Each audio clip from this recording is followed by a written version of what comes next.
Olha, hoje a gente vai mergulhar em um assunto sério, uma das doenças mais perigosas e, sabe, bem sorrateiras que podem pegar os nossos gatos. É como um inimigo que age escondido, um verdadeiro assassino silencioso, que quando a gente descobre, muitas vezes já é tarde demais. E a pergunta é essa mesmo, bem direta, porque a ameaça também é.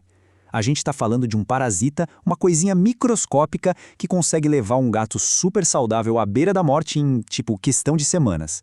Então vamos lá, vamos juntos montar o perfil desse inimigo para entender com o que estamos lidando. Pois é, e tá aí ele. Olha só, o que parece um simples pontinho dentro de uma hemácia, né, uma célula do sangue, na verdade é o causador de uma doença, assim, devastadora. É um invasor que se multiplica quietinho, sem fazer barulho, e a simples presença dele ali já é um sinal de perigo extremo, iminente. Ok? Então vamos entender isso a fundo. Essa ameaça toda tem um nome, é a citoxizonose felina. E claro, o primeiro passo para conseguir lutar contra qualquer coisa é entender exatamente o que é, né? E olha que interessante, a história dessa doença nem é tão antiga assim. Ela foi descrita pela primeira vez lá em 1976. Foi quando uns pesquisadores perceberam um padrão, uma doença muito rápida e fatal em gatos que apareciam com febre, muito apáticos, sabe? E com a pele amarelada, a icterícia. Desde que descobriram isso, ela virou um ponto de preocupação gigante na medicina veterinária. Mas então, quem é o responsável por essa bagunça toda? Quem causa essa devastação? Para a gente poder lutar contra o inimigo, a gente precisa saber quem ele é, dar um nome aos bois, certo? O nome do culpado é Citauson felis. Ele é um protozoário, ou seja, um organismo de uma célula só, e ele faz parte de uma família bem infame de parasitas do sangue. Só isso já dá uma pista, e uma pista bem importante sobre o quão perigoso ele é e como ele age.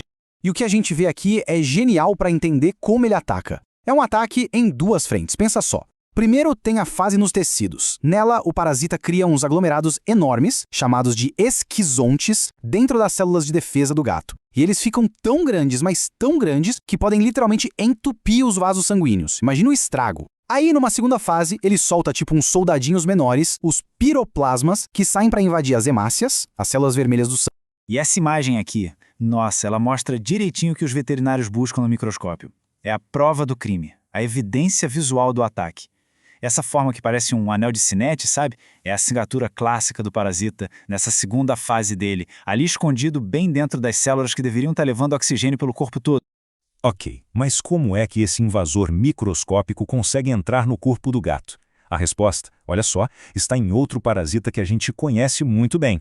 Pois é, o principal vetor, o grande vilão que carrega o Cytoxos felis de um lado para o outro é o carrapato. Basta uma única picada de um carrapato que esteja infectado para injetar o parasita direto na corrente sanguínea do gato. E pronto, o estrago começa. Existem outras formas bem mais raras, tipo transfusão de sangue ou até da mãe para o filhote, que também são possibilidades em estudo.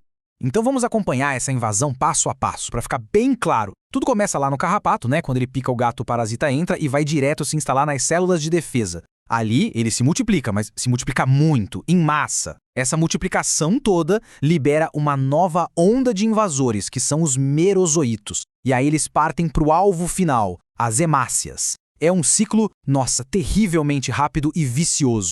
E com o corpo do gato transformado nesse campo de batalha, não demora muito para que os sinais externos da infecção comecem a aparecer. E, olha, eles são bem alarmantes.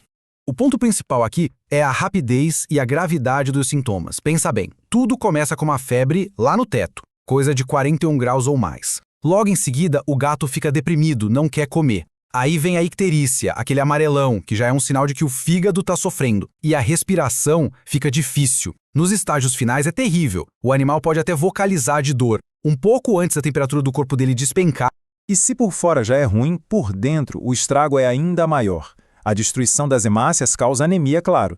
Aqueles aglomerados de parasitas, os esquizontes, começam a bloquear o fluxo de sangue para órgãos que são vitais, como pulmões, fígado. O baço, coitado, numa tentativa desesperada de lutar contra a infecção, incha, aumenta de tamanho.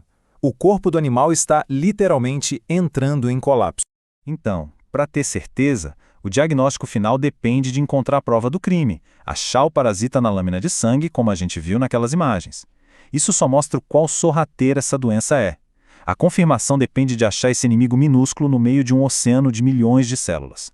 Tá, mas com um ataque tão rápido e tão severo assim, qual é a chance real de um gato sobreviver a isso? Vamos ver agora como essa luta se desenrola. 2 a 3 semanas. Esse é o tempo. Para a maioria dos gatos, o período entre ser infectado e a morte é só isso, 2 a 3 semanas. É uma corrida desesperada contra o tempo, e o relógio está correndo rápido demais. E a ciência, a literatura veterinária não alivia. A frase é essa aí e ela resume tudo. O prognóstico para gatos infectados é grave, não tem meio termo. Embora alguns gatos consigam sobreviver, para a esmagadora maioria, essa infecção é basicamente uma sentença de morte. Durante muito tempo, simplesmente não existia um tratamento que funcionasse. Hoje, felizmente, existe uma luz no fim do túnel. Já se sabe de uma combinação de medicamentos que aumenta bastante as chances de sobrevivência. Mas o sucesso depende totalmente de um diagnóstico muito rápido e de cuidados de suporte intensivos, como transfusão de sangue, por exemplo. A batalha ainda é muito difícil. E para fechar, a gente fica com um mistério bem intrigante. As mesmas pesquisas que mostram o quão grave é essa doença também dizem que, até hoje, nunca encontraram esse parasita em cães ou em humanos. Fica a pergunta no ar, né? Por que ele é tão devastador para os gatos especificamente, mas parece ignorar completamente outras espécies?